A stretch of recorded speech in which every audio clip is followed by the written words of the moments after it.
We are here for a very impactful event. I'd like to welcome Sir. I would like to welcome Speaker of the Day, who is Dr. Gaurav Sharma. Gaurav Sharma is a professor in the Department of Electrical and Computer Engineering, Computer Science and Biostatistics. Okay, biostatistics as well as computational biology, and a distinguished researcher in the Center of Excellence in Data Science at the Georgian Institute of Data Science at the University of Rochester. He has received his PhD in Electrical and Computer Engineering from North Carolina State University in 1996. From 1993 through 2003, he was with the Xerox Innovation Group in Webster, New York. Most recent in the position of Principal Scientist and Project Leader, which is very good. We have got a really good opportunity to have such a professional at the DICE. He has served as Editor-in-Chief for IEEE Transactions on Image Processing from 2018 through 2022, and for the Journal of Electrical Imaging from 2011 through 2015. He is member of the IEEE Publication Products and Services Board and chaired the IEEE Conference Publication Committee in 2017 till 2018. His research of interest includes data analytics, cyber physical system, signals and image processing, computer vision, and media security. Areas in which he has over 55 patents, which is again a big connotation. He has authored over 220 journal and conference publications. So let us welcome Sir, and I would like to invite Professor Chirag Sir from EC Department. He is Dean Research and Development for SCAD. He is also senior member of IEEE Gujarat section.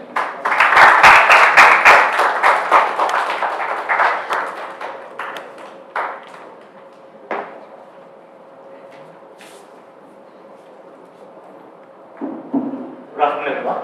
Can everyone hear me? So today I'm going to be sharing some experiences from publication, and I'll talk about two things. The paper title is for the presentation is Publication Etiquette and Ethics. I will cover that, but I'll also talk a little bit about basics about writing and so on. Because I checked with Chirag in terms of what experience people have, and he suggested it may be helpful to cover a little bit of that. And my plan is to plan this for an hour and a half. Is that right? I know we are a bit late starting, but hopefully everybody is okay with the time. Right.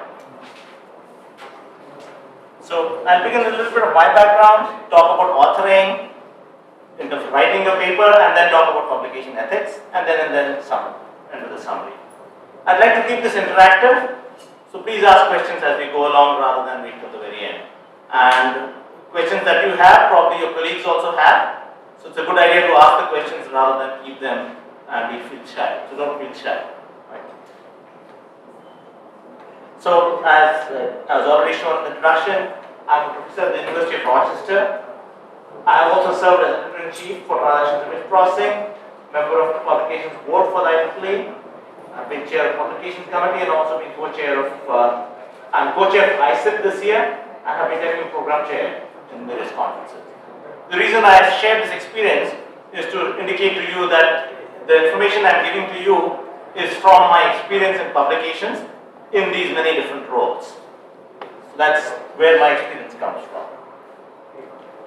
This is where I come from. So the X is what marks the spot. This is the people here in New York. Think of New York City. I'm about 360 miles from New York City in upstate New York. So everybody sees the X over there? You see the X over here? That's the spot. That's roughly where Rochester is located. It's located on our campus is located on the banks of a river.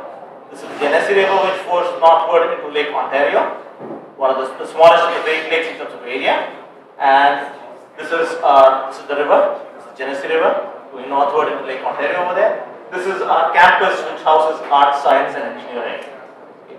So this, on the other side, not in this image, on this side over here, not in the image, is our medical school, which is much larger and a substantial part of the university. Downtown we have our School of Music. My understanding is you also have a School of Performing Arts over here. So best schools of music invest in music traditions. And we have students sometimes who will double major in electrical and computer engineering and music, and the music is much more demanding than electrical and computer engineering.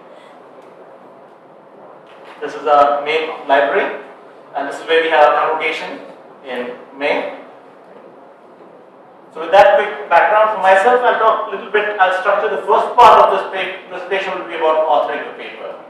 What are the basic elements of structure of your paper? Choosing where to publish, choosing an audience, elements of paper structure, then talk about ethics, and then some ideas about how do you choose where to publish, discuss aspects of open access and things like impact factor. So maybe the first question to ask is, why do people publish? Where do you want to publish? So the research outcomes can be shared with other people.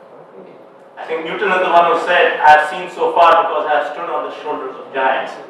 So when in science, the tradition is, the modern tradition in science is that you share your results rather than keep them secret, and other people can build upon it. This has not always been the case.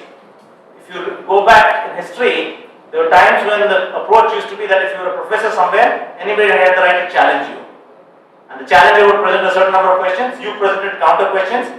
The person who were able to answer more of the questions would get the job, other person, even if they had the job, would be kicked off. So traditions have changed over time. In that time, it was a tradition people would keep results secret, because that was their trump card. If somebody came and challenged them, that was the question they were going to give the other person. Okay. The modern tradition is now that people publish and build upon the results of others, and that is how we make progress. Okay. So you're sharing discoveries and knowledge. Obviously, there is also you gain some prestige and recognition for your discovering something new and presenting something new to the audience. In a lot of cases, when it's required for a program or degree, that's also a motivation. A lot of you may be PhD students. There may be a requirement that you publish a certain number of papers. And then if you are looking at an academic career, often assessment is based on publications. Publications play a strong component in terms of assessing your performance, in terms of promotion, tenure, and so on. But there are also secondary benefits to writing. Often you will not understand your own work very well until you actually get to the point where you start trying to write it and describe it. So that's when you're forced to think about what is it that you've accomplished and how can you clearly describe it. Okay. So when you start trying to logically explain, this requires you to have a very clear thought in terms of what you've accomplished, and you get a much better understanding of your own work by trying to write it up. You will also get good ideas what you can do when you start writing. So don't think that you have to do all the work before you start writing. In the process of writing is often that you get a lot of ideas. You will not believe the number of papers. We've almost completed the paper when we got some idea from the process of writing, and we had to redo the paper because we realized the paper could be much stronger by doing something else which fundamentally required a change. So yeah, and the same is true for not only others. Others will obviously read your work and develop upon that, but for you also, you will get new ideas in the process of writing. So the first thing you want to think about in any kind of, when you're trying to present information, the first thing you want to think about is who's the audience and orient your message towards the audience. Okay. This is no different from your day-to-day lives. When you're giving somebody instructions, if somebody is a mechanic, all you have to tell them this is what my car is doing, and they will be able to do it. On the other hand, if there is something you're giving somebody instructions how to cook something and they've never been in the kitchen, you will not tell them put sugar to taste. Okay? You'll have to give them more specific instructions. Okay? So keep in mind, same is true in terms of papers. You want to keep in mind your audience. Okay? So in terms of audience, you can think about who reads the scientific papers. So these are people like ourselves, engineers, scientists, educators, and researchers who could be in academia. They could be in research labs. They could be people in companies who are trying to implement ideas. And obviously also some people in government. Labs like DRDO and so on, are government labs which are trying to develop things further. ISRO, DRDO, so they will also be reading these papers. The same group is largely also involved in writing papers. So the people who are writing are also involved in reading the papers. The motivation and focus may vary. So for instance, industry individuals A lot of people in industry may not have the time and detail and time to put into writing a journal paper. Often they will be more happy to present the results at a conference and then move on to do their project rather than worry about writing a journal paper. Whereas in academia, journal papers are often considered more important than conference papers, so people are motivated to actually write journal papers also. Students, if you're a student, conference paper is a good idea to gain early experience and also get good feedback on your early stage work. Okay. So I know this culture does not exist as commonly in India, but I would encourage you to try and write a conference paper first, even if it's a local conference. I know travel sometimes gets to be expensive and a limiting factor, but there are plenty of conferences in India also, and that would be a good way to get both experience and also to get early stage feedback on your work. I already covered the industry aspect part. Okay. Now, the other audience which you have is what happens before your paper actually gets published. This is the process of peer review. Okay. Peer review means these are people who are your equals, but that's a misnomer. Because a lot of the people who are doing these reviews are people who are a lot more experienced than you and a lot busier than you. So keep that in mind. This is, for good or bad, this is the process by which scientific publishing works. So decisions on whether or not a paper is published is based on feedback provided on your paper by peers who are researchers working in the same area.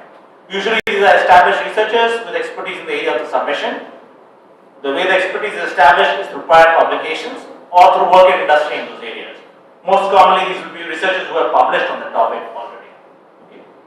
The decisions are then made by members of the editorial board. People like the editor-in-chief and the associate editors are the ones who make the decision about whether a paper is going to get submitted, published or not. Sorry. Also in this process, the manuscripts are assigned to associate editors based on their expertise. So for instance, I was the editor-in-chief for the transactions and image processing. I had an editorial board of about 90 editorial board members. It's a large journal.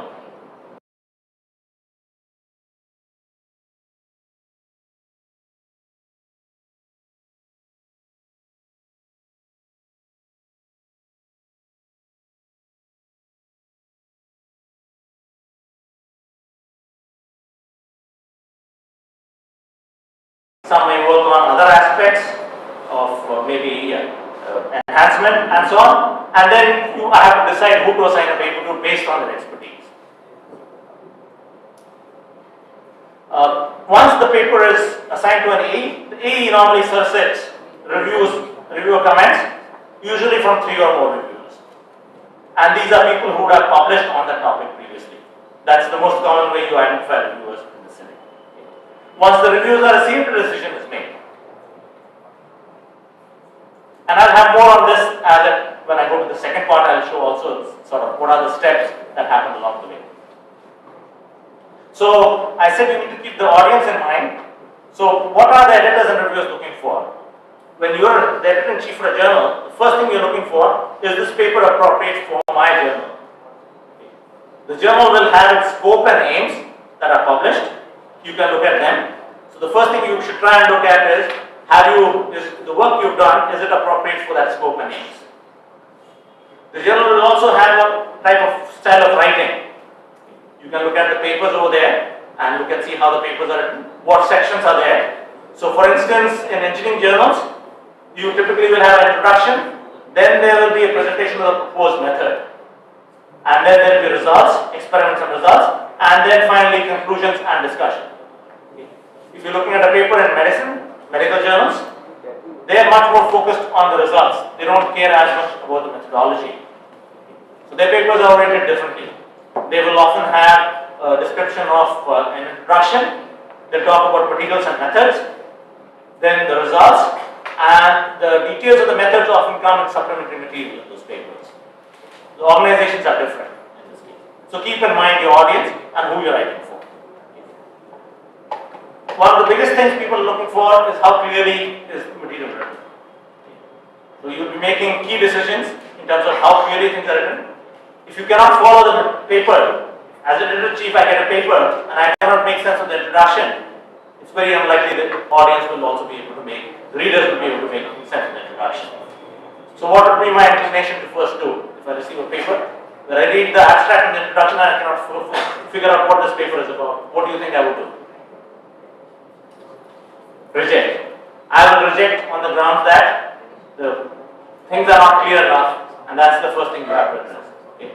So that's, I wanted to make that again also, the process of review is not a process of iterative editing. So don't think that the editor is providing feedback and you can fix things one by one as they're providing feedback. Okay. Most journals have learned that people sometimes try and do that. So most journals have policies that they will not allow you to submit more than same work more than a certain number of times. So the transactions in which processing, that was 2 times.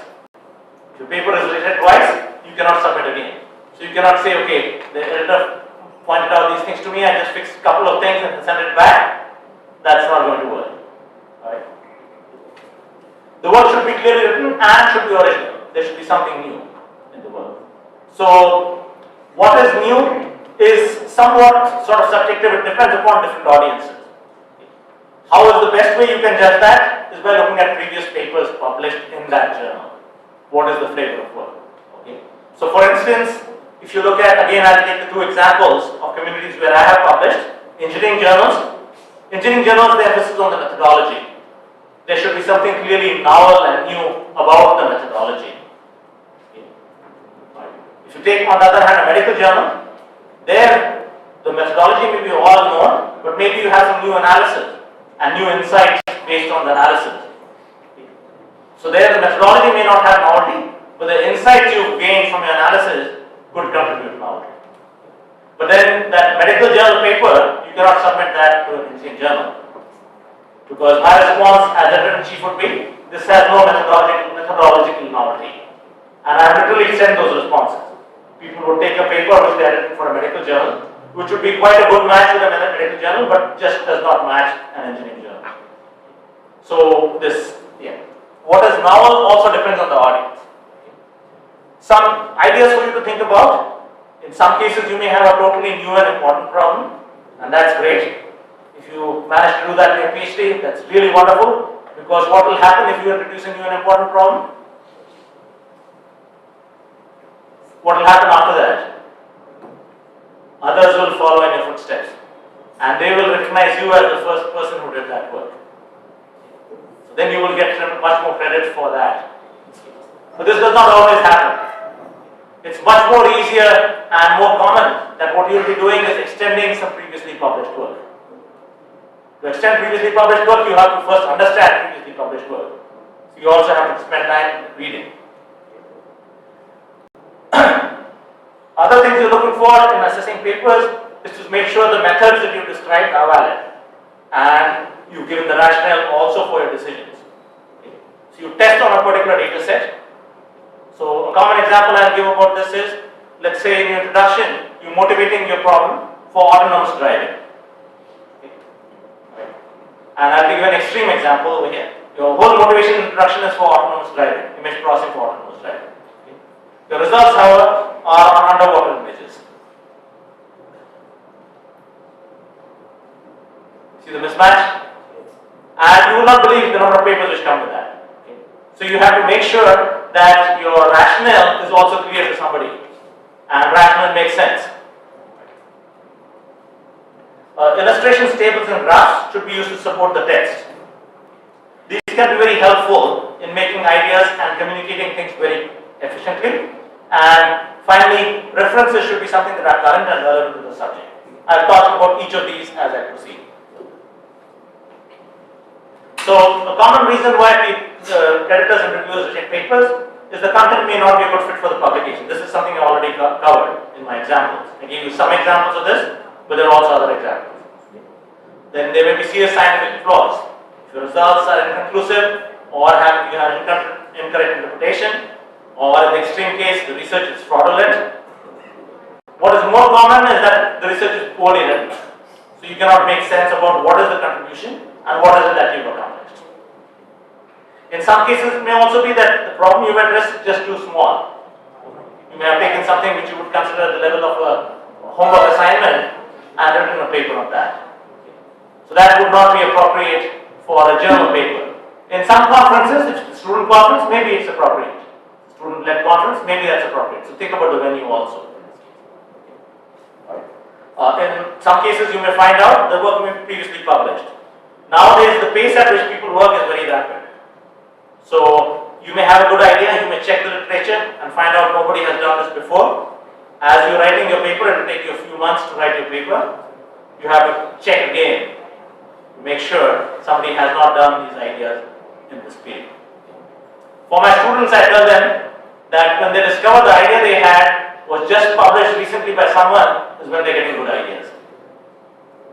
Because now they know the ideas they have are important enough for others to also publish. Next idea they have could be they could be the first one. So don't get discouraged if you have a great idea and you discover somebody else just published a paper on it. Continue to work further and think about new ideas. In some cases the quality may not be good enough for the journal and the reviewers may have misunderstood the article. So the first response, I don't know how many of you have already submitted an article for review somewhere? Okay. Anybody else in the audience? No. So the first reaction you have when you get a set of reviews is the reviewers are stupid. They don't understand. I would encourage you to wait a while and reassess your thing. I have published quite a bit. I have also had that reaction, the first instance. But invariably when I waited, I have found merit in the reviewers' comments. Not all review comments, but substantial number of review comments. You find out that the deficiency is often in your case, the reason the reviewer did not understand is because you did not explain the idea well. So when you think the reviewer has misunderstood, do not assign the blame entirely to the reviewer. Look also in the mirror and see what part you played in that in terms of explaining the idea. So I'll now talk a little bit about the specifics of preparing a manuscript.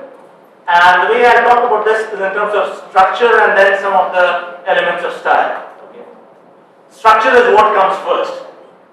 Example I give consistently is that imagine a patient who wants to have needs open heart surgery, who bypass, and also is considering cosmetic surgery. Would you go for cosmetic surgery before going for the bypass surgery? First you want to make sure the patient survives the bypass surgery, then you want to worry about the cosmetic surgery. Same thing in terms of your paper. First think about the structure. If the structure is logical, then you can fix things like language, grammar and so on. And the biggest challenge is getting the right structure. A lot of people feel that because you don't know the language, you don't have proficiency in English, that's a limitation to writing a paper. That's a small limitation. Much bigger limitation is logical structure. I've had many students over the years with different languages, different language skills. The students who have the logical structure clear, I can easily fix their papers. The language is very easy to fix and they will learn the language also quite quickly. Whereas if the logical structure doesn't make sense, then that is something which you are just struggling with all the time. So that's what you should strive for. So this is the typical structure for a manuscript in the engineering ecosystem that we're talking about. You will have a title, abstract, some keywords, an introduction, a description of the methodology, then results, discussions and findings, which includes experiments that you've done, and finally conclusion and references. So title is actually very important because that's the first thing somebody is going to look at and decide whether they don't need to look any further. So it should answer the reader's question, is this article relevant to me? And should grab the reader's attention. So in a crisp manner you want to describe the content of the paper, what is it about, what is your novel contribution, and how you have accomplished that. These three elements you want to accomplish. You'll use keywords, but should avoid jargon. So here's a title I could use for every paper I write. How we solved an important problem in a certain application. I can use this for every paper. What's bad about this title? What's bad about the first title? The problem is not specified. It's totally non-specific. Okay. So it doesn't give me any more information. If I'm reading a paper, I would expect it's talking about some important problem to solve. This is not providing me information. The second title I've chosen from one of our papers color barcodes for mobile applications, a per channel framework. What is the problem we are addressing? We are trying to provide color barcodes for mobile applications. And what is the methodology that we are adopting? We are adopting a per channel framework. So that's the running example I'll use for some of the examples I'll draw from. Next element after the title is the abstract. This is intended to be a standalone condensed version of the article, which covers things like significance, what is the importance of this work, what is the novelty, what is the new in this paper, what is the methodology, what tools, techniques have you used, what are the findings, and what are the conclusions. So you'll be using keywords and text terms, and typically this is a length of about 150 to 200 words. Sorry, 150 to 250 words. This is very hard to do. Mark Twain, who's a famous author, he is famously known to have said, I would have written you a shorter letter, but I did not have the time. So writing in brief actually takes much more time than writing longer. Okay. So this is something you have to keep in mind. This is very important. Often for students when they write their first paper, they'll put together the whole paper and then they'll say, oh, I have to submit. That's when they will try and hurriedly put together an abstract to put it. And I would strongly recommend you should not do that. Okay. For multiple reasons. A lot of people when they read your paper, they will first read the abstract after the title. And that will determine whether they read further or not. You read the abstract, you can't make head from tail what this article is about. I am inclined to just say it's not worth the effort to look at the rest of the paper. Also importantly, the decision process on your paper will also rely heavily on the abstract.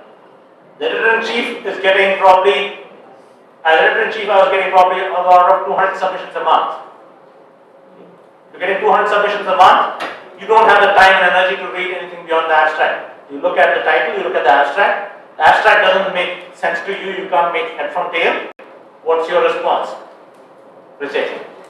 So I will send a reject saying, I cannot make head or tail of this, and this is it. So several key decisions in the review process depend on the title and the abstract. So you should plan to spend a significant amount of time writing, reviewing and editing the abstract. So this should not be something I already said as an afterthought just as you're about to submit. Right? It's a good idea to start with an abstract as a starting basis for your paper because that determines the structure of your overall paper. That's like a roadmap and blueprint. That avoids the problem that your whole discussion is about, motivation is about autonomous driving and your results are about underwater images. Okay? Because if you have that in the abstract, it will be very clear to you there is a mismatch here. So having that structure together as a starting point is a good idea. Okay? If you have that, you've got to either change your motivation or you've got to change your experiments. Okay? So don't get totally sort of wedded to your abstract. Don't say this is the final one. Have a draft abstract, but evolve it as your paper evolves. And have the consistent structure of your paper apparent in the abstract. So you're trying to cover in this things like what you did, how you did it, what is the methodology that you use, what are the main findings and conclusions, why are they useful and important. And all this you want to do in 150 to 250 words abstract. Here's an example from the paper I was using earlier. This is a paper on color barcodes. So we're talking about what we did. We are proposing a framework for color barcodes for mobile applications by exploiting, okay. We're talking about how you did it. We are exploiting, this is for printed barcodes. Printing relies on cyan, magenta, yellow channels for printing. So we are using the spectral diversity that the cyan, magenta and yellow channels allow you when you're printing. And then also the complementary red, green and blue channels that you use for capture. Okay. So this is telling me how I did this. Okay. What do we accomplish with this? How the results move the field forward. So that's covered in these purple triangles. We can get threefold increase in data rate. If you have 3 channels, each one carries its own barcode, you can make 3 times data rate. What are the challenges and what do you have to address, how you do it. Okay. So here we outline that the challenge we encounter is interference between the channels. You printed in cyan, magenta, yellow, captured in red, green, blue. Each channel does not depend only on one channel. Only the cyan channel does not show up in the red, and so on. So you have cross-channel interference, and you have to have some way of addressing that. That's what this part addresses. Okay. We model this, and then we estimate the model parameters. Okay. What are the main results and where they apply? So we talk about, we show this for commonly used barcodes in mobile applications, particularly QR and Aztec codes. QR codes everybody is familiar with. Anybody know where Aztec codes are used? All of you have used Aztec codes, that's a hint for you.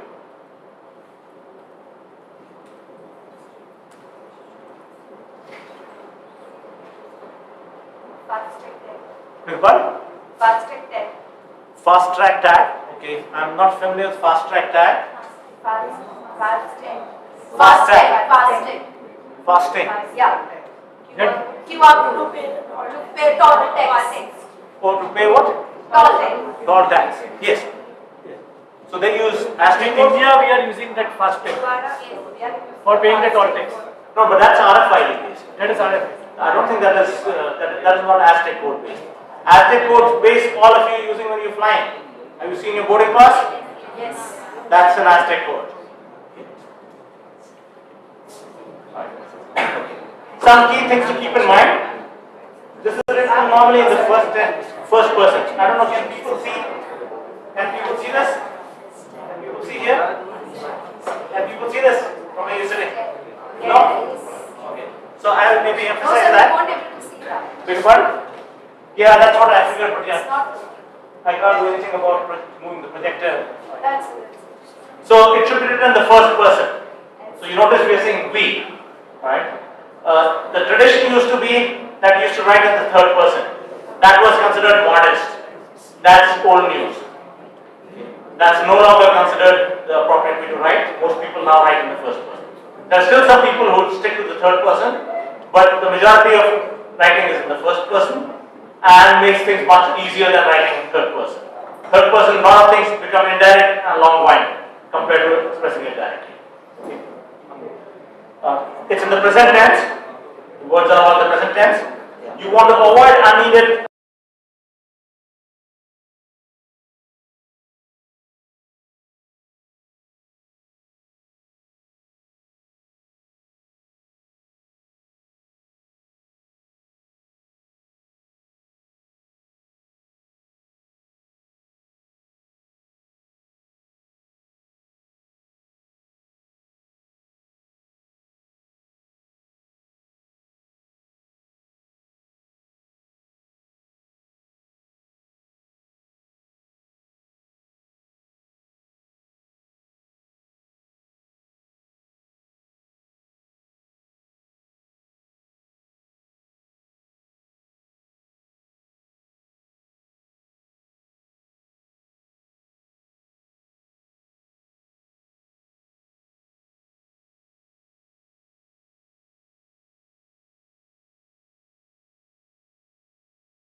about those is a single rule. What is that rule?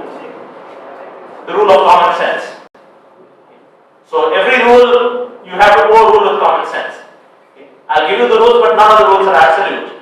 Common sense comes above all of them. And common sense is hard to find. Alright? Here's the next abstract that I chose from archive. The title is Two-Way Coding and Attack Decoupling in Control Systems Under Injection Attacks. The title itself is a bit challenging to figure out what they're talking about. You look at the abstract is short. The length is good. But then you start reading it in this paper. This is completely redundant. If you're going to say something in the abstract, it has to be about things in the paper. Now you look at, introduce the concept of two-way coding, which originates in communication theory, characterizing coding schemes for two-way channels into control theory, particularly to facilitate the analysis. This sentence is going on and on with twists and turns. By the time you're done with the sentence, you're not able to figure out what goes with what. Okay. And there's so much jargon in here.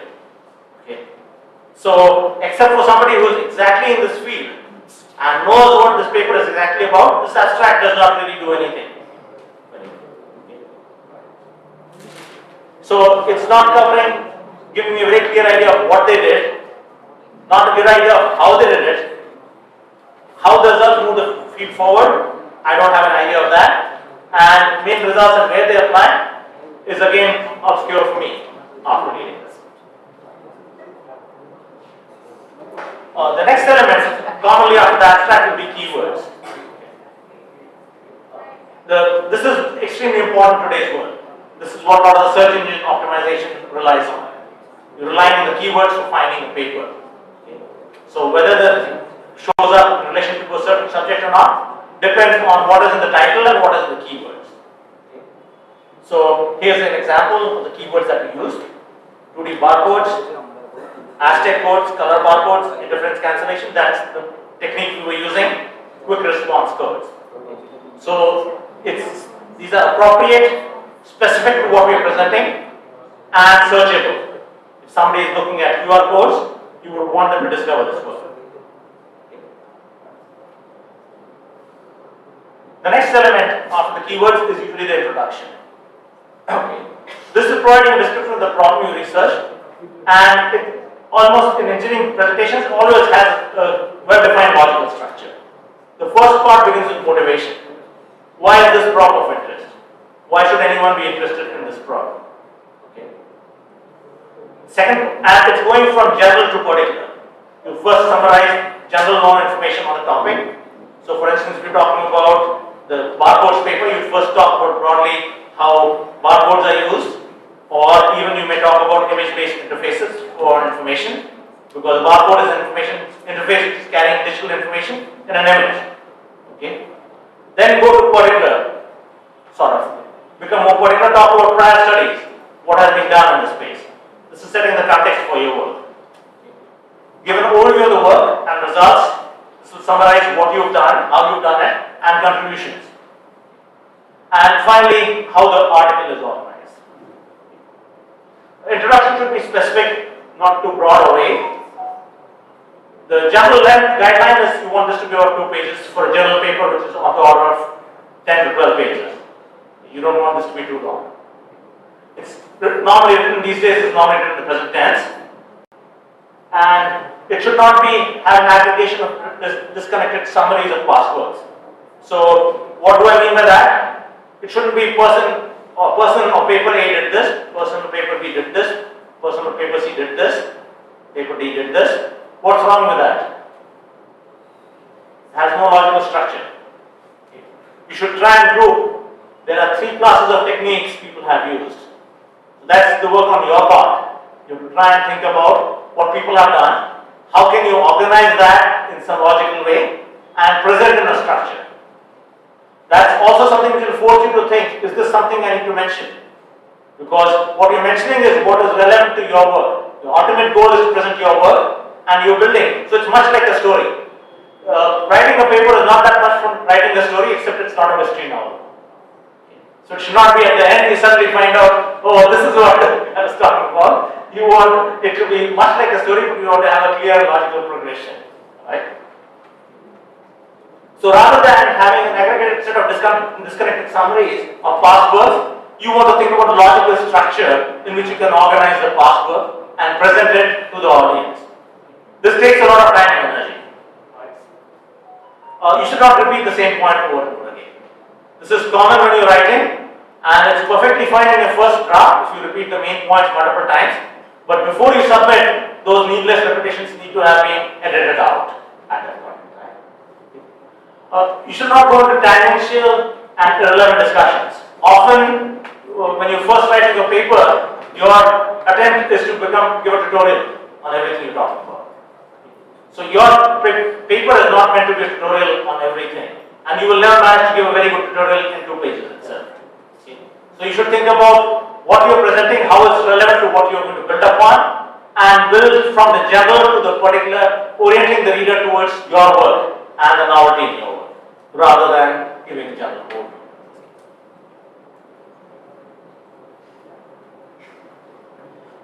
The guideline I give my students, introduction is the hardest section to write in a paper. So usually for my students, what I tell them is write the introduction last. There are also other good reasons to do that.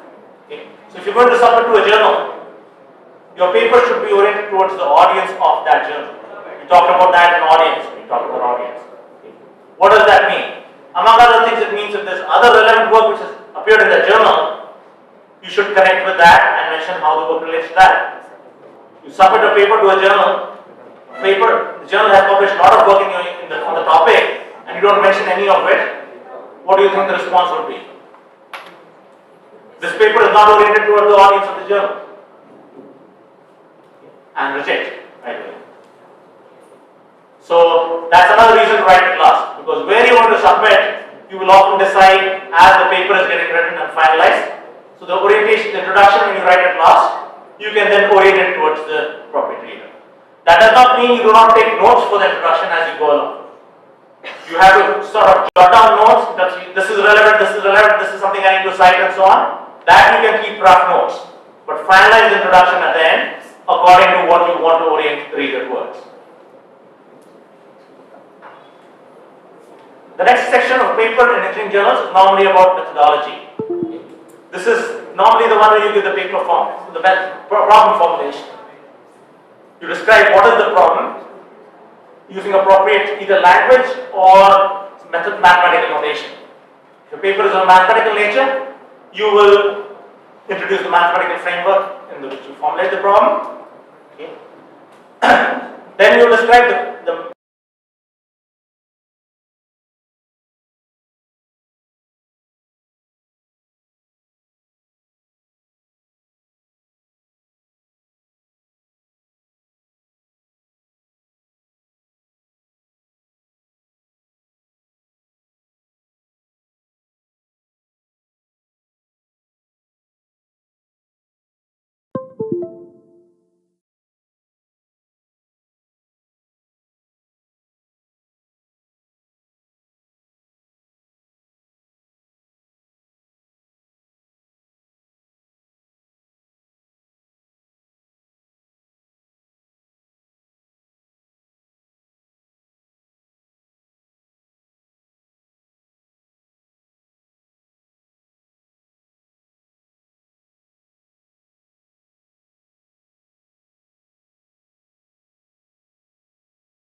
points, the paper may not get published.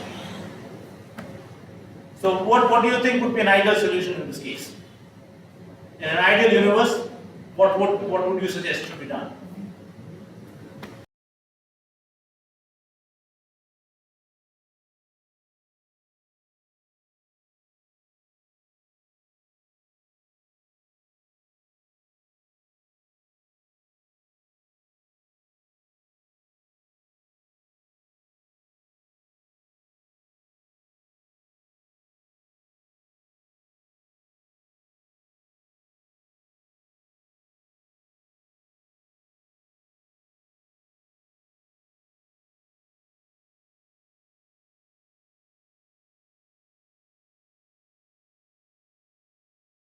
Good reasoning, that's not good reasoning. If you want to finish it off with their scientists, they should at least validate what they're presenting as reason. No matter how many experiments you have to perform, you Well, should do it. Right? so good reason for not doing it maybe it's extremely expensive. Getting the time on this thing. It's a specialized laboratory. They went to a different specialized laboratory. It may not be easy for them to get the time again and do it again. So what's an option if you can't get the time again? So in an ideal world, you would go and do it again, and that would then determine whether these points are the same or they're caused by fluctuations. Because they're caused by fluctuations, they would not be indicating anymore. What should they do if they can't do that? I think we should mention. They We should want- mention the same. Mention the same like present the results honestly, indicate that there's evidence that this may agree with this, but they can't say conclusively because of some outliers which they suspect are due to power fluctuations. What may be a downside to doing that? The paper may not get accepted. You may say the results are not conclusive. They might give them chance and resources to do it. Well, that's one possibility, but yeah. What's another possibility? So the other possibility is they take out those data points and then publish the paper. Is that a good idea? No. Because you may find that what you thought as fluctuations are not really fluctuations. The theory may not be right, or your experiment may have other deviations. So a good idea is to, even if you feel that the paper may not get accepted, go that route and at least try and argue with the reviewers and present with the reviewers the currency case wise. So in ideal world, you would like to redo the experiments. Failing that, you have to make choices, but you don't want to compromise on the integrity of the process. You don't want to just selectively throw out data which does not agree with your points just to make your point. If they did that, there's also a possibility that later on the theory may be proven correct. At that point, it becomes very obvious that the data they presented would no longer have come from a real experiment. That would then have clear consequences for them as they were dishonest.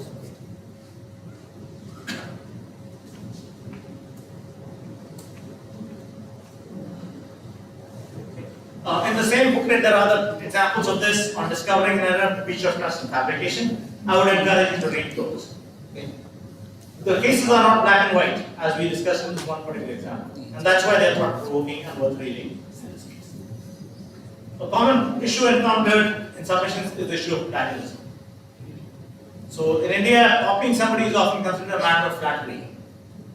In technical publications, this is an absolute no-no. You're not expected that you will copy somebody's words in your paper. So plagiarism is the use of another person's words or ideas without appropriate attribution. This is considered in the world of publishing a form of theft. How can you avoid this? You have to always attribute your sources. And this applies to anything. Even if your friend told you something, and that's what you're basing your description on, that's something you should acknowledge. They could be oral, email communication, website. You have to acknowledge your sources. There are no exceptions to this. Should not copy any other author's words. A common practice that I see in many students is when they start to write, they will say, let me copy these sentences from here and I will change later. Often what happens is that later does not come. And that paper then goes into the final paper. And in some cases, they will also have some senior authors who have not taken the time to check things carefully. Then we discover that, and there's a case of plagiarism against them. What do you think happens? Banned. What? Banned on the daughters. Okay. So in the first case, there will be usually an instance of there will be warning and action. In the second case, there will be a ban. for a period of time they will not be able to publish. Okay. But the first thing that happens is the senior author says, this is all the junior author is doing. The student did this, I have nothing to do with this. What do you think my response is? Beg your pardon? So, the example I gave you was the student author, the one who copied things from different places, put it in the paper. The senior author, who was a professor on this paper, he did not even bother to read it that carefully, and this gets discovered. There's an action of plagiarism against the authors. The senior author says, oh, I did not even read this, this is all the students doing, the students should suffer the consequences. What do you think the editor-in-chief does in those cases? Some responsibility should be faced on the part of senior. He is more than willing to take the credit. You're more than willing to take the credit. If you're listed as an author on the paper, you're willing to take the credit. You also have to take the responsibility. So authors are all treated the same. Only exception to that is if the senior author is not even aware that his name is being used on the paper. Okay. That's an exception. Because then by IEEE rules they are not an author. They're an author if they agreed to be an author. But barring that situation, they are equally covered. So the good practice is to use your own summary when you should not be using any other words. There will be rare occasions, like maybe you want to give a quotation from Gandhiji, maybe not in technical paper, but maybe in social sciences, maybe Gandhiji said, in that case the quotation from Gandhiji should be in quotes and clearly attributed. That's very clear you're quoting somebody. Other than that, there should be no replication of other people's words in your paper. Everything in your paper is assumed to be your own, unless you have clearly indicated it by demarcation that this is a quotation from something. So you should be describing in your own words. Don't simply rephrase or paraphrase, but understand the ideas and try and develop your own summary. This will also help you much more, because when you understand the ideas is when you know where the gaps are and what you can do further. But even in situations when you are maybe understanding somebody's idea and presenting the summary of that, you should be including a citation. You should be attributing the ideas to the resources. So a good guide is to assume that everything you write is presumed to be your own unless you quote and cite. So plagiarism is any misrepresentation of any material own original work, is an instance of plagiarism. And there is no such instance as a small amount of plagiarism that is acceptable. One plagiarized phrase out of 1,000-page paper is still acceptable. Now, the exception to this is commonly used phrases. Commonly used phrases are things which everyone will use. You should not be copying them, but they may occur in your vocabulary also in the same way. So it's not coming as a byproduct of copying, but it's coming as a byproduct of just the common way the language is used. Instances you will see this is maybe somebody started with somebody else's abstract or introduction and then tried to change everything. That's a very bad way to write, because anybody who's actually looking at that, once you look at the two parts, it becomes very obvious. This has just been done by trying to make cosmetic changes in this. But plagiarism is not limited to intentional acts, can be committed accidentally also. For instance, through carelessness in initial research. I mentioned this. When you're doing a literature survey, maybe you just copy paste sentences from somewhere thinking you will fix them later, and then forget to do it. It exists across all domains. It's not more acceptable in one field or another. And it's not even acceptable even the author allows you to do this.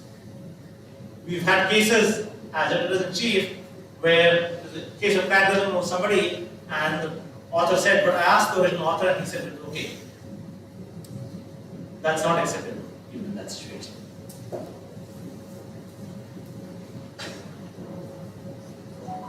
So the guide for reusing published material is you must cite and acknowledge any published materials that you make reuse of. Examples of these use diagrams and figures from existing papers. Often you will be working on a problem that others have already defined. Maybe they have a nice overview figure for the problem. So maybe you're using their figure, and in some cases that's acceptable. But in that case, you should clearly cite and say where this figure came from. A better idea in most cases in my view is to adapt that problem to your particular paper and say adapt it from. So you're not directly copying, but adapt it from. In that process, you also develop skills of how to present a figure, how to draw the figure appropriately, and how to then adapt it for your specific setting.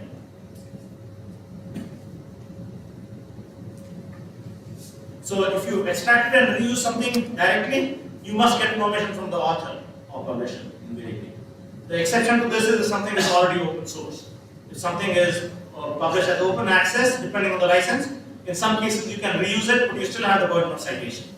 You still have to cite. In cases where you've chosen to redraw it, which is what I would suggest as the preferred methodology, you should cite and indicate adapted from or based on, depending on how similar these are. And by the way, this also includes your own prior published work. So you publish paper 1, paper 2 builds upon that, and you're using a figure, you should then acknowledge and cite that. How you do it varies. So maybe you had a conference paper, then you had a larger journal paper. If you acknowledge once that this paper builds upon this prior conference work, you don't need to cite for each figure. On the other hand, there's a one paper, journal paper that you already published, the second journal paper you're working on, which uses a common framework, then and the figure, but other parts are not common, then you have to cite the figure. So maybe I look at a study group, the case study from the same book.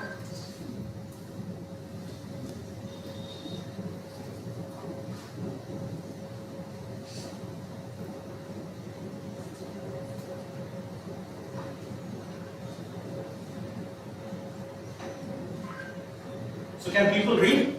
If you can read this, then I will not bother to read it.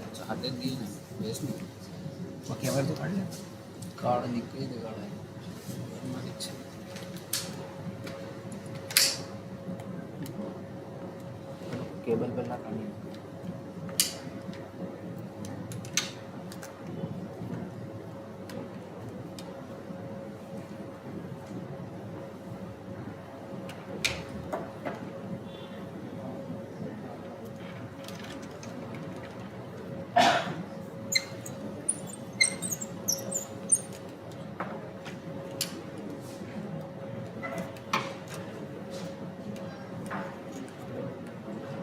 So what's your view? Is this plagiarism?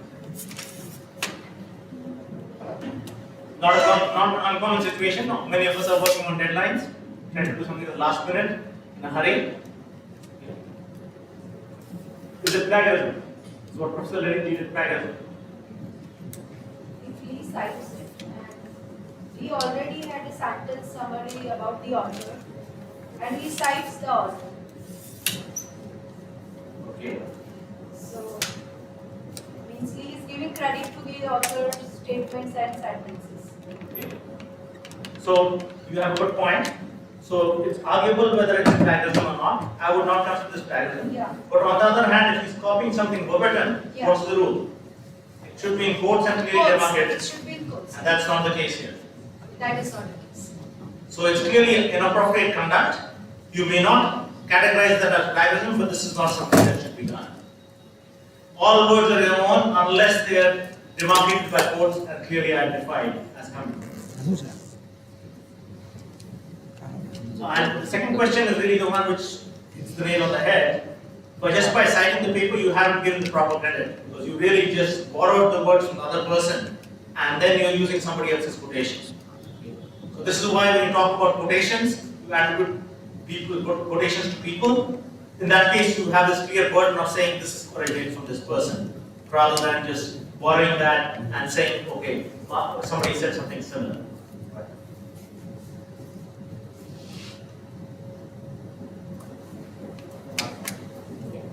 There's also an additional example which I will let you look at in the interest of time rather than try and cover that myself on ways to publish.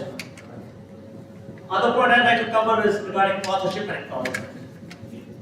So authorship for an article should be reserved to people who have substantially contributed to the work and reviewed the manuscript and agree with the contents to be listed as an author. Both of these are requirements. I already covered the part. All authors share responsibility for any ethics violations. So if there's an ethics violation that's discovered in the paper later, an author cannot back out and say, I did not know anything about this. All of them share responsibility. And you have to achieve both of this. You have to substantially contribute to the work and review the manuscript and agree to be listed as an author.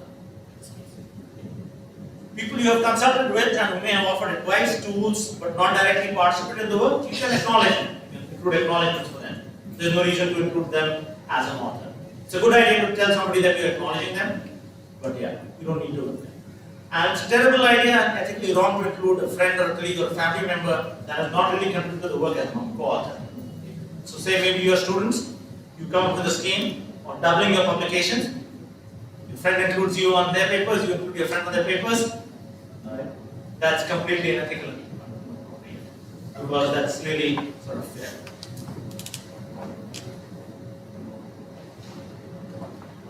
Some situations where this gets challenging is also has to do with cultures and practices. In some cases, the practices are that in a lab, the lab manager the one gets listed on all papers. So the question of what is the substantial contribution is something which is questionable. A lot of journals are now trying to address this by having it very explicitly stated what each author contributed to the work in the contribution statement from the authors. Sometimes that's published in the paper, sometimes that's part of the submission process, but not published in the paper. So I'll present another case study, give you an example.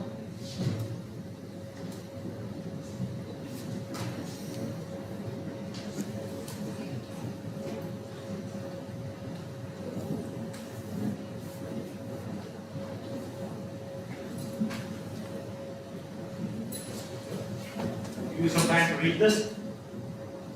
I assume it's high enough so that it's not, the bottom is visible. Yeah.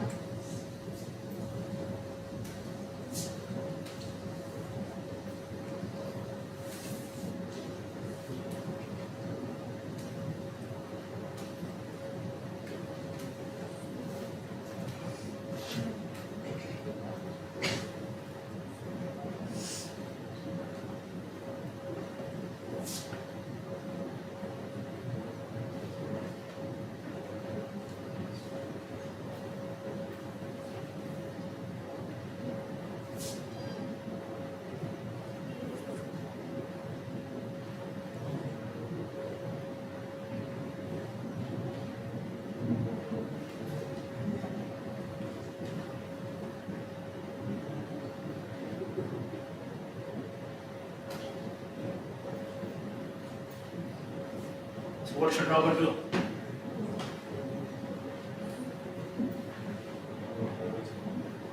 I mentioned already these cases are not going to be black and white, they're going to be shades of grey.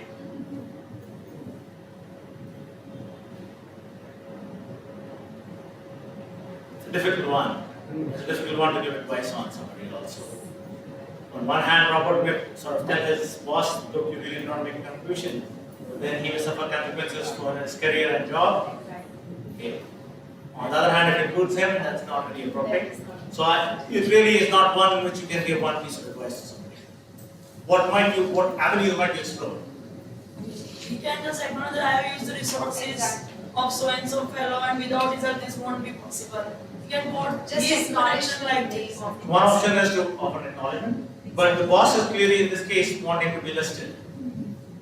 So in order to discuss this well, if there is an appropriate structure within the company, probably there is somebody in maybe human resources who addresses these type of issues. That would be the person to speak to, and then they're bound by confidentiality clauses for not disclosing this, and not whistleblowers are also protected. That may be one avenue. Some companies have people like ombudsmen whose responsibility is to ensure fair play. Okay. So that may be one avenue to explore whether such an avenue exists in the company or not. That may or may not exist. Other avenues they could consider is he could possibly suggest to the journal that they should possibly do something. Well, the challenge then becomes the journal has no insight to what's happening is happening at his organization. What the boss has contributed, not contributed, only he and the boss can say. The journal really cannot say. So it's not a good idea to ask journal to adjudicate disputes within your institution. I've had a whole series of complaints from authors about somebody sort of suppressing their work or suppressing their authorship and so on. And there is literally nothing we can do because we don't have insights into what is going on in the organization. That's not the business we can get into. So you have to, and then, yeah. As I already said in the beginning, I cannot give one piece of advice in terms of what the person should do. If the structure exists, there are some avenues they can explore. If structure does not exist, they will have to decide on their own. And the decision may depend upon what stage of the career they are at. They're fairly senior, they're fairly confident, they'll find another job. If the boss fires them, then they may tell their boss, sorry, that's not appropriate.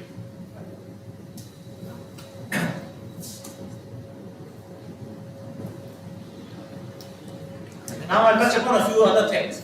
One is the idea of duplicate submission. It's totally unacceptable to submit substantially the same manuscript for review in multiple journals at the same time. So it's important to understand the reason why this is the case. I already touched upon and emphasized that peer review consumes a lot of time from a lot of individuals who are doing this for the benefit of the community. If you're going to take twice the resources in this process, you're really wasting a lot of time and energy of the community by doing this. So the practice, there's nothing fundamentally that you can say is ethically wrong with this, but the practice is completely taboo in the world of publishing because of the strain it places on the system. In some cases, there may be copyright issues also. Often, some journals require you to guarantee that you will transfer copyright to the journal, or already ask you to transfer copyright to the journal at the time of submitting something for review. If you transfer the copyright to one person, you cannot transfer it to a second journal, depending on when you submit. Some fake counter arguments. You may say, wait, I thought it would be faster if I tried two places at the same time. Why is that a fake counter argument? Sounds perfectly reasonable to me. Some journals take a long time for review, so why not submit to two and see which one comes out ahead? But is there any way, sir, to identify duplicate submissions? There are systems which identify duplicate publications in terms of submissions. Some societies are using tools for trying to identify those. But the key idea I already emphasized to you is that this is terribly wasteful of the resources. It will invariably not save you time. Why will it not save you time? Because often these journals will send them to the same reviewers. What will the review response will be? Wait a minute. The same paper I'm getting asked to review for two journals, they will notify their associate editors and editors. What will happen?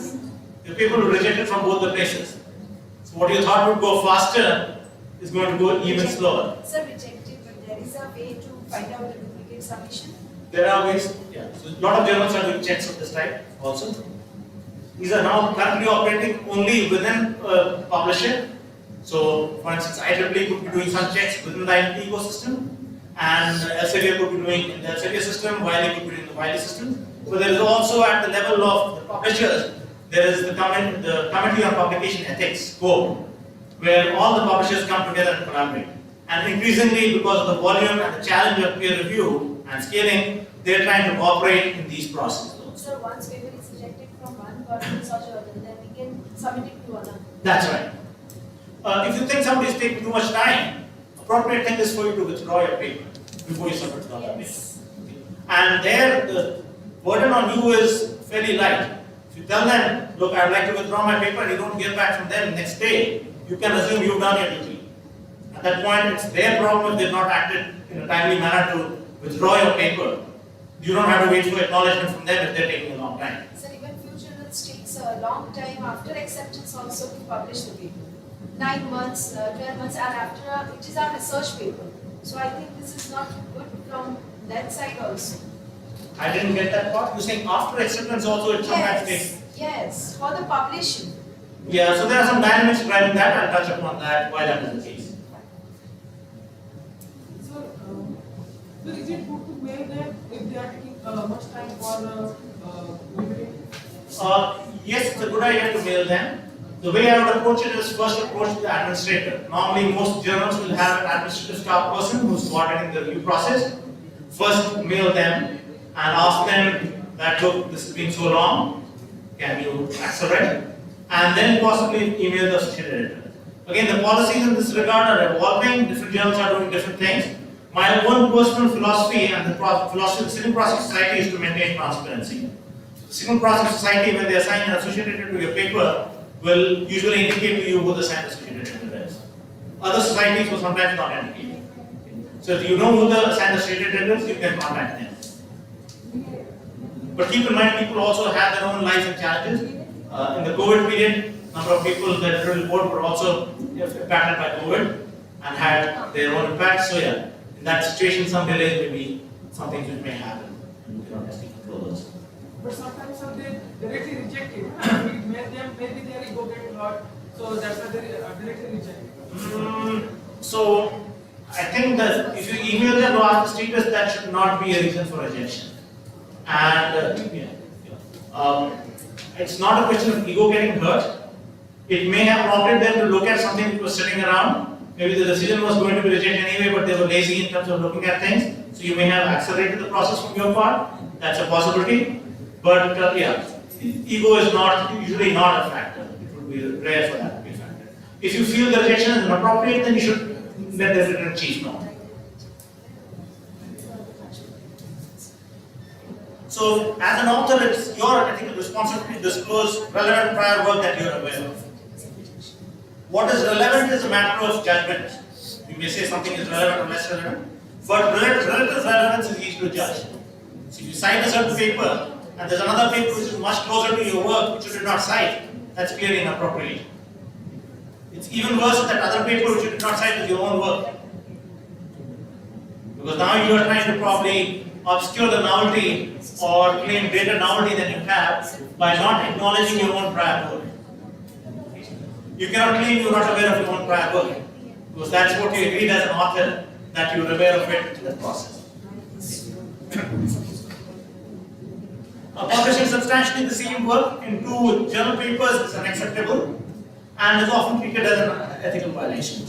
You should not try to publish the same work in two places. That's not acceptable anymore. There are all kinds of problems associated with it, including problems of copyright violation. If you are publishing in a conference, you can often turn that into a journal paper and publish in a journal. These practices vary by disciplines and vary also over time. In computer science, usually the practice was that you published in conferences, you did not bother to publish the same work in the journals. Once the work was published in a comprehensive format, it was published, you did not publish it. Some journals have changed that. PAMI, for example, Transactions Pattern Analysis and Machine Intelligence, will now often take some papers directly from CVPR which are better. You can find some papers which are published. I consider that a rather bad practice because of an unnecessary waste of resources. Papers already been reviewed, published in final format, in comprehensive format. Why do you want to go through the process of re-review and publish it again? So there are some variations between communities, but disclosure is important. Almost everyone requires that you disclose prior work that you are aware of and any prior publication. This is the policy for the Second Processing Society in terms of conference to journal publications. You may expand and develop technical meeting papers into journal submissions. However, you must cite the technical meeting submissions and describe the transcripts made in the journal paper from the technical meeting paper. So citation requirement is very clear, disclose. So I'll give you one more case study in terms of publication practices.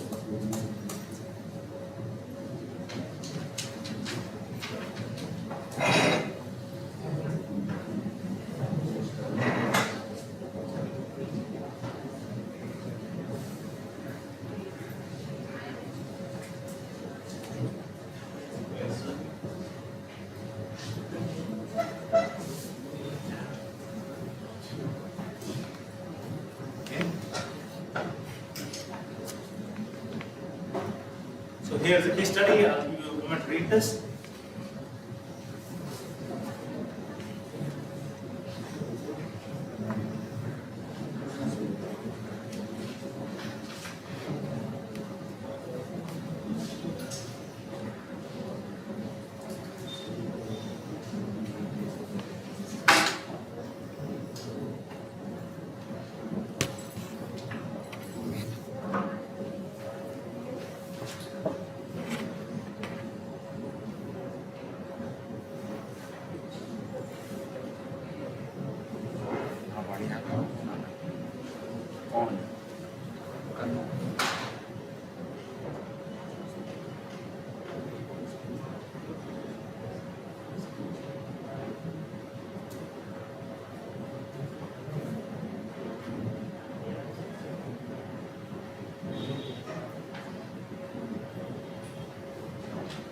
So what do you think should be the solution in this case?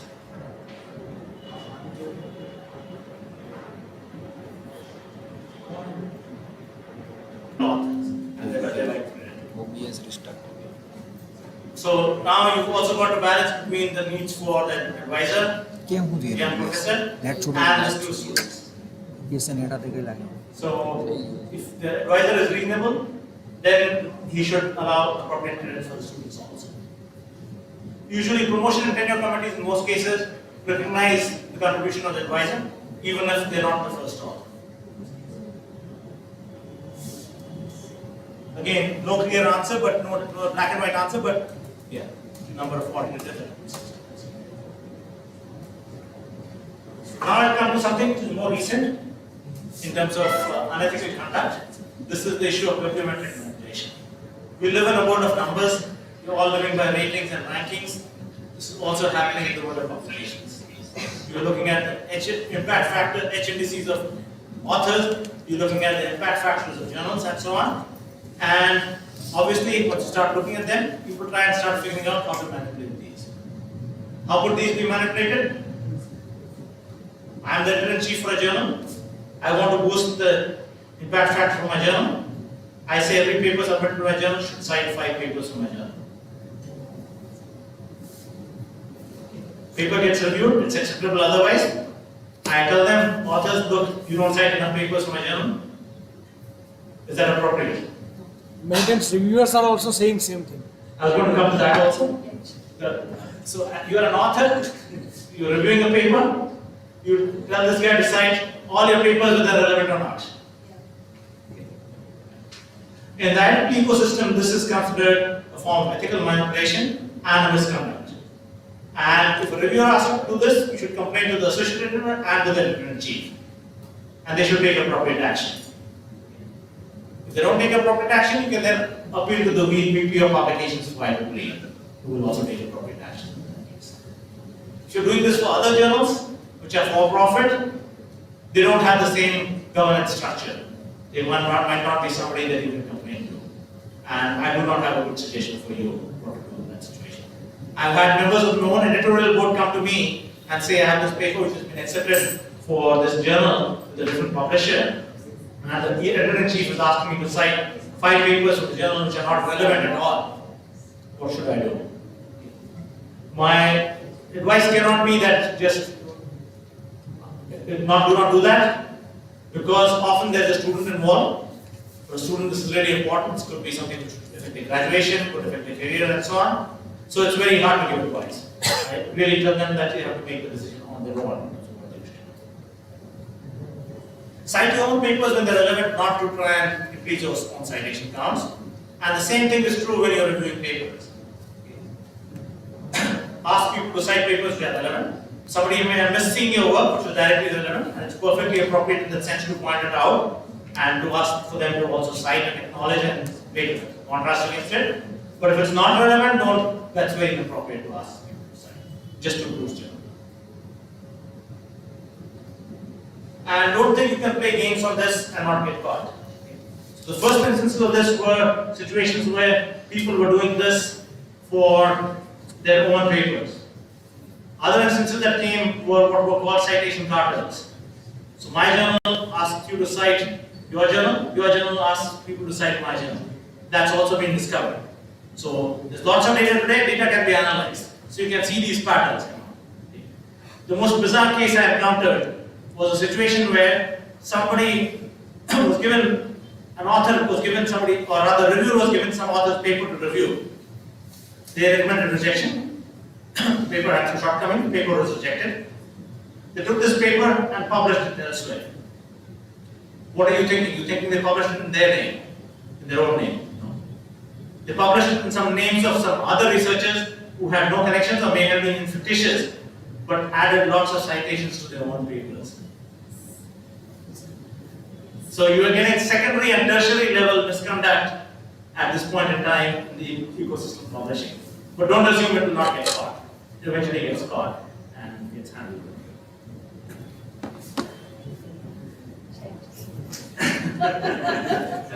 So the topic of the day, in terms of, okay, so what do you do with ChatGPT? You can get ChatGPT to write papers which sound fairly convincing. Well, they sound convincing only in terms of language and credibility. When you start reading them carefully, you realize that's really garbage.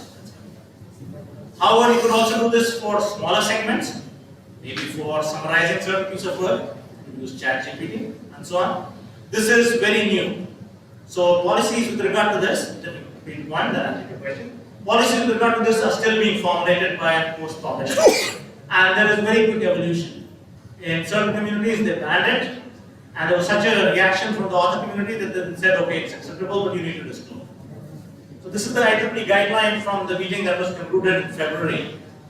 In mid-February, we had a meeting with the publication board, and the guideline is that at least the authors are required to disclose if you use ChatGPT for any part of the paper. Okay. So sections of the paper that use AI-generated text should have a citation to the AI system and should be clearly identified. Why is this? Because you often get completely plausible sentences, but total nonsensical semantic content in this plausible sentence. By identifying those, you are in some sense at least relieving the burden on the reviewers a little bit by allowing the reviewers to focus on that and say this is something we want to assess for semantic correctness more carefully. Now, take a question. Sir, you use ChatGPT, so are there less chances of our paper getting selected, or it won't affect its publication process? So, in an ideal world, if you disclose you use ChatGPT, the paper should be judged on its merits. What is the contribution? What is it that you've done? Now, if we live in a world which is governed by politics is the business of life, whether you like it or not, some people will react to it negatively and say, oh, this paper used ChatGPT, that's a reason to reject. So I can't control everybody's mind. I've shared my opinion on it. My opinion is the paper should be judged on its merits. Whether you use ChatGPT or not is irrelevant. Why is my opinion in that way? People come with different language skills. Some people may find it easy to express the ideas in English. Some people may find it more challenging. So maybe you state your ideas and then have ChatGPT improve those statements. I don't find a particular problem with that. Okay. But that's me. Others may just be totally against it. So I can't control the entire review population, but I can give you my opinion.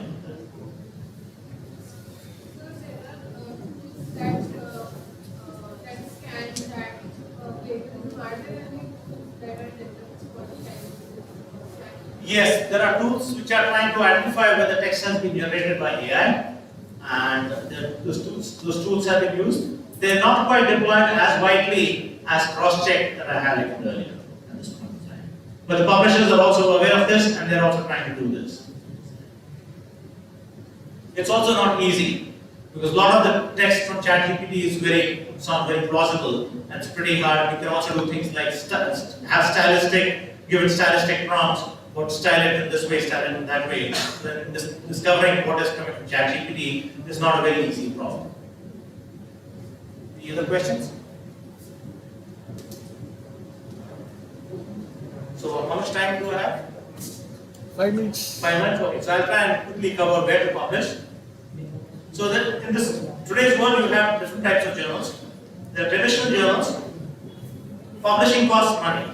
To run the publishing ecosystem, to run the system which is running the peer review, to do the final typesetting, do the indexing, do all the services that you provide in terms of that costs some amount of money. So traditionally, the way this has been supported is through subscriptions. You have these publishers who are publishing content. Libraries want to provide their users access to the content, they will subscribe to the content. That's what is referred to as subscription journals. Increasingly, there is a movement saying government-funded research has been already paid for and should be openly available. This is the open access. So you have open access journals where the model is that in order to defray the publication cost, the author pays. And then these are free for everybody to read.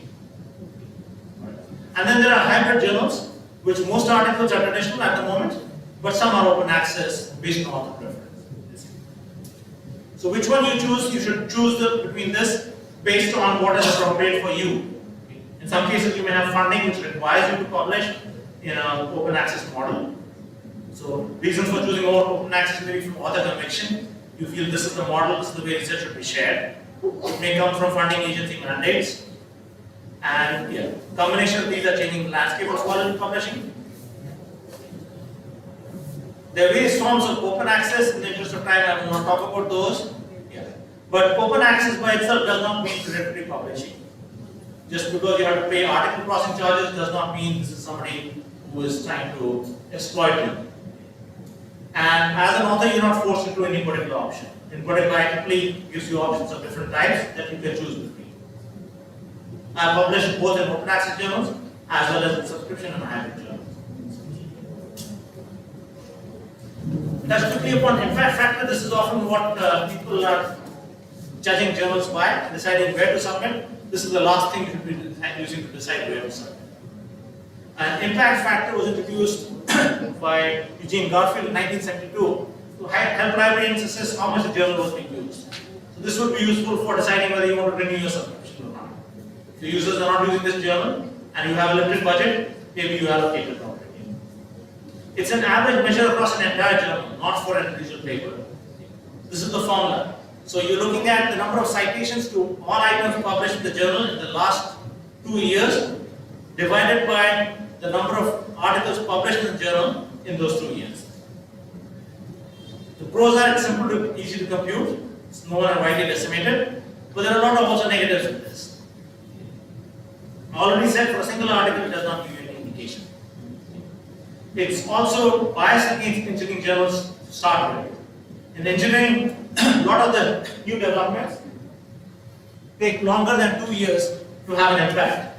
So often some of the papers get cited quite heavily down the line much later. And then impact factor does not count that at all. The correlation between impact factor and rejection ratio is very low. A lot of journals which have high impact factor but very low rejection ratio and vice versa also. Okay. So do not use the journal impact factor as a proxy for the quality of the single paper. Overall citation counts are limited in their value for measuring the importance and significance of work. The classic example I give is you think just how much time something is cited determines how good a scientist somebody is, then Donald Trump is the best scientist. So you have to be careful. The publicity and sensationalism is not translated to scientific impact. Often the journal's reputation in the community is important, particularly for newer and lesser known journals. And if you start work in a new area which is interdisciplinary, often there won't be established journals with impact factors. And in that case, who's on the editorial board? Who are the people is more important. To address some of the challenges, people have also proposed other metrics. There are a variety of other metrics. There's a whole set of metrics known as odd metrics, which are a broader group of metrics which evaluate a number of other things. How many times something is viewed, how many times something is discussed, saved, cited, downloaded, and so on. For instance, people in industry may find something useful, but they're not in the business of writing papers. So your paper will get used a lot by people from industry, but may not get cited that often. Does not diminish its contribution, in my opinion. So I'll now try and end with some summarizing remarks. First part would be about preparing your manuscript. You can and should start writing early. You shouldn't wait until the very end to start writing. And I already emphasize this because writing is when you will get ideas for what more should you do, what should you do differently, and so on. It will also force you to logically think about what you have accomplished. But obviously you should not share until you have done your part in terms of writing and editing clearly. You should check for logical organization, clarity, and brevity in that order. First, the logical organization has to be there. Second, you want to worry about clarity, and then finally brevity. All are important. You cannot be brief and clear without first having the right logical structure. You also should check for details such as conformance of style with the journal you're submitting to, such as citations, sections, formatting, etc., language, and grammar. Details matter. Good work presented poorly is often misunderstood and rated poorly by reviewers. The review process is not iterative editing of the manuscript. And last but not least, you should participate in the community. As you get to be senior PhD students, you should volunteer for reviews and also help with the review process. I touched several things about publication ethics. Scientific publishing communities have established etiquette and ethics expectations for published work, and it's important that you understand this when you start publishing in scholarly journals. Several of the ethics guidelines I presented should really be common sense, but that common sense is really not that common. And etiquette comes from established practices and can vary between communities. Just like you have etiquette varying in day-to-day life in different parts of the country, for example, this is something, so it's important. If you have a doubt, ask somebody who's more experienced, rather than assume. And it's important to remember, as an author and scientist, to carry your reputation, as well as that of your co-authors and your institution. I would like everybody to remember that all material you have in your paper is assumed to be your own unless you explicitly demarcate and indicate. This is at least one message I'm hoping will sink in with everybody. Acknowledge all sources of ideas for your citation, and also acknowledge all related prior work, including your own. Some comments, I already touched upon this. If you are in doubt, ask somebody rather than assume.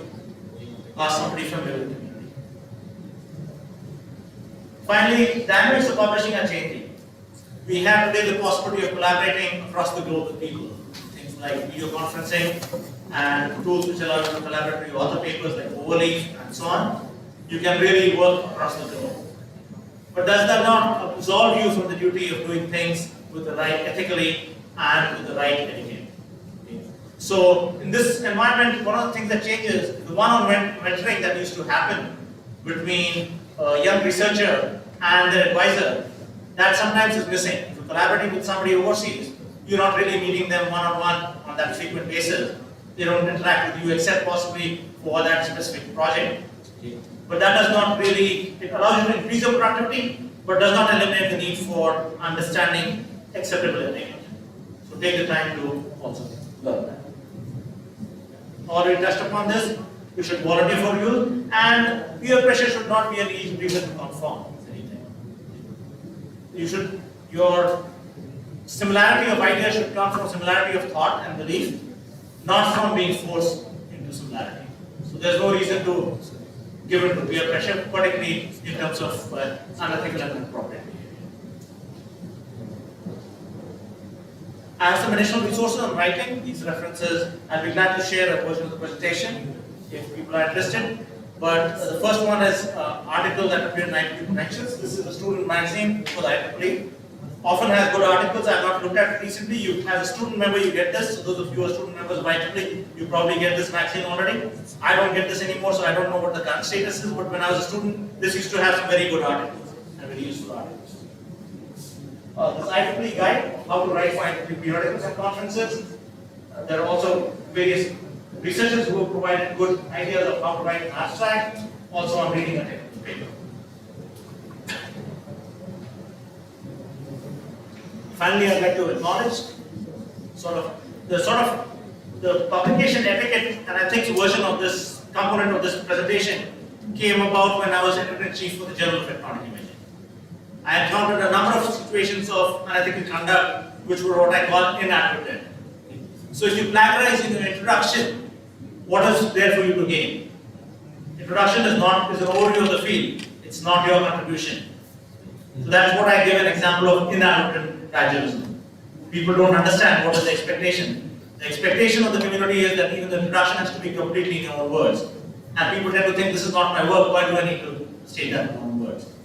So that's when I started doing this at invited talks which I was asked to give in India and China at various institutions. I said I will also do a talk on publication etiquette and ethics in this case. And then subsequently, I was serving the publication board, and Sheila Hemami, who was the VP of publication, said this would be excellent to do wide, broader, and IEEE. We've been doing this at the SPS flagship conferences. A number of other societies have also taken the materials. They have also contributed to those. Some of what we have presented is contributions from others coming back to us. So my thanks to others who have contributed to these materials. Okay. The authorship part, IEEE periodically conducts authorship workshops around the world. The last series in India that are all also available on YouTube. This is something which I have done in 2019 for IEEE, and some of the materials are borrowed from there for the authorship part. But there's also a question. The questions, I'll be glad to take questions that you may have.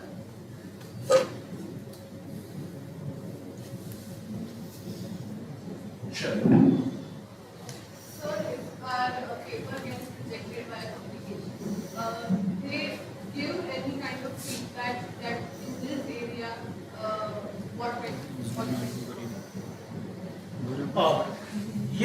So you're saying if a paper gets rejected by a journal, do they give any feedback about what was wrong?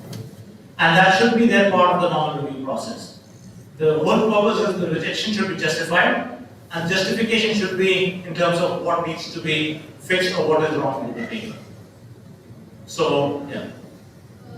Can we get a detailed feedback on Okay. So that depends upon what stage did your paper reach.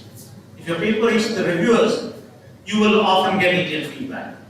If your paper didn't reach the reviewers, then you will often get very limited feedback. So your work, how much work you put in, also determines how much feedback you get. You just wrote a very cursory abstract title, which was not clear.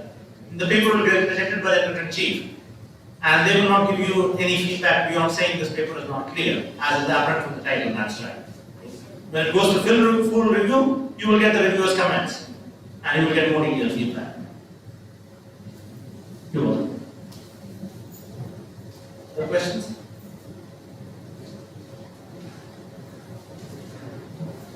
Thank you all for attending.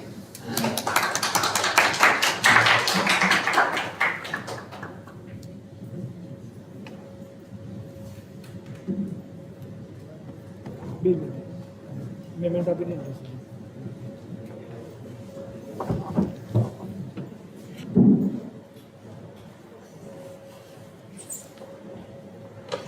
hello everyone. As we have come to the end of this seminar, I would like to extend my heartfelt thanks to all of you for gracing us with your presence and making this event a great success. I would like to thank our honorable speaker, Dr. Gaurav Sharma, for his insightful speech and valuable contribution to the event. I would also like to express my sincere gratitude to our provost, Professor Percy Engineer. Heartful thanks to SU Convener and Team of Research Department, Dr. Chirag Paumala, without whom without his meticulous planning, this event wouldn't be successful. A special word of appreciation goes to Tejas Bhai and Parvez Bhai for showing this event live on the YouTube. I would also like to extend my thanks to our IEEE SPS Gujarat chapter and IEEE SCAT SB. Last but not the least, I would like to thank each and everyone for being part of this event and making this memorable one. Thank you.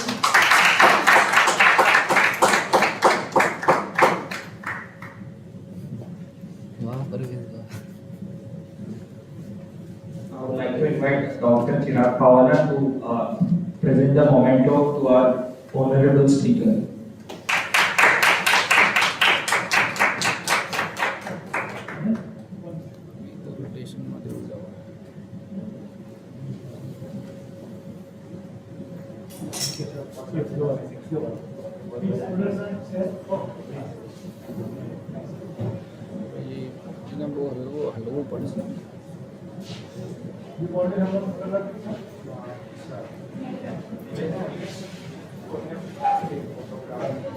Your team, those who are interested, they can come.